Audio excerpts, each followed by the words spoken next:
Martin, no? Ano yata, nag-diet. Pagbalik ni Martin Romualdez, di mo na makilala sa kapayat, eh, no?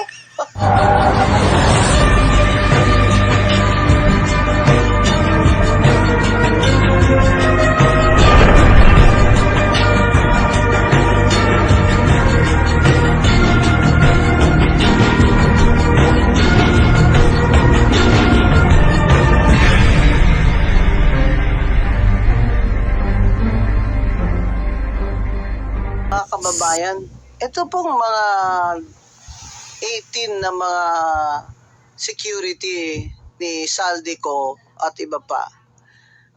May mga affidavit po ito sila. Nabasa ko po yung ilang affidavit nila. Ang ibig sabihin po, hindi naman po mag-affidavit ang tao na ang laki naman ng risk niya kung siya ilalabas. Itong mga taong ito, wala naman po silang makukuha sa paglabas nila. Ang gusto lang nila ay maisiwalat na itong korupsyon na ito. At siyempre yung iba sa kanila, sobra ng konsensya, di ba? Hindi naman ito, sabihin mo, fake ito, kasi may mga affidavit ito eh. O sabihin mo, attorney, nag-affidavit din yung sinungaling eh. Pero may notaryong nakapirma doon eh. May mga kamag-anak itong mga taong ito, hindi naman ito mayayaman. Kung habulin sila, at nangyari kay Gutesa, nasaan na ba si Gutesa? Paglabas ni Gutesa, biglang nawala si Gutesa. Nasaan na? Binayaran ba si Gutesa para itago siya? Tinakot ba ang mga pamilya nila? Kaya nawala si Gutesa? Pero this is the same testimony noon ni Gutesa doon sa Senado. At saka, kahit wala si Gutesa, nandun na yun sa record ng Senado. That is already official records and he took an oath there. He took an oath there. That means na that is already admissible. Kahit wala si Gutesa, itong 18 na ito ay nagpapatunay at corroborated ang sinabi ni Gutesa noon na naghatid siya ng mali-malitang pera sa bahay ni Martin Romualdez sa Forbes at sa bahay ni BBM doon din sa Forbes.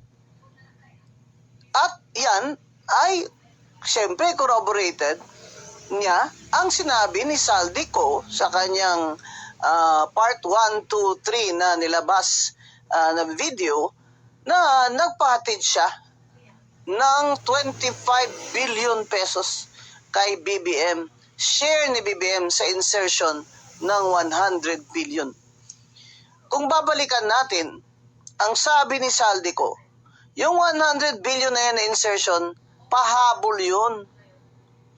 At i-connect natin yung sinabi ni Congressman Toby Chanco na nandun siya nung sinabi ni BBM kay Martin Romualdez na kinuha nyo na lahat, wala nang natira sa akin. So, nung na-realize ni BBM na, nuunahan ako ng mga ito, ako wala. Nagpa-insertion siya ng 100 billion at tinanong ni Saldico si Secretary Amina na kay Presidente ba talaga ito? Sabi ng Secretary of the Budget, siyempre, yan ang utos niya eh. Ikaw ba kung si Saldico ka, hindi ka maniniwala sa Secretary of the Budget mismo? Na alter ego ng Presidente when it comes to the budget? Sinabi niya, insert mo dyan, idagdag mo dyan ang 100 billion niya. Pati yung dalawang undersecretary, and I think ang isa doon, si Yusek Bersamin, na tinutukoy na nagtitext sila ni BBM ng kanyang kapirahan na kickback, tinanong pa ni Saldico. Kaya kinausap siya ng dalawang undersecretary na yan ni BBM. Kaya niya tinanong si Budget Secretary Amina. At nung tinanong niya si Martin Luther King Romualdez, sinabi sa kanya, what the president wants, the president gets. Yun. Di ba Inglesero yan si Martin Luther? Yan. So, ang sinasabi ni Saldi, maniniwala ba kayo o hindi? Ako, at this point, naniniwala na talaga ako. Kasi hindi lang nakukunik ko yung mga sinabi ni Toby, sinabi ni Amina sa kanya.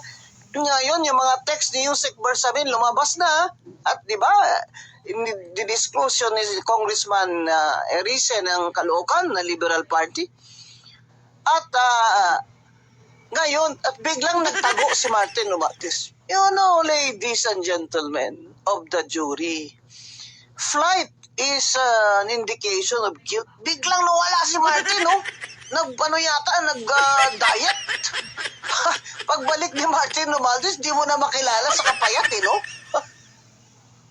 Grabe pala yung bilyong-bilyong perang kickback, nakakapayat pala yun.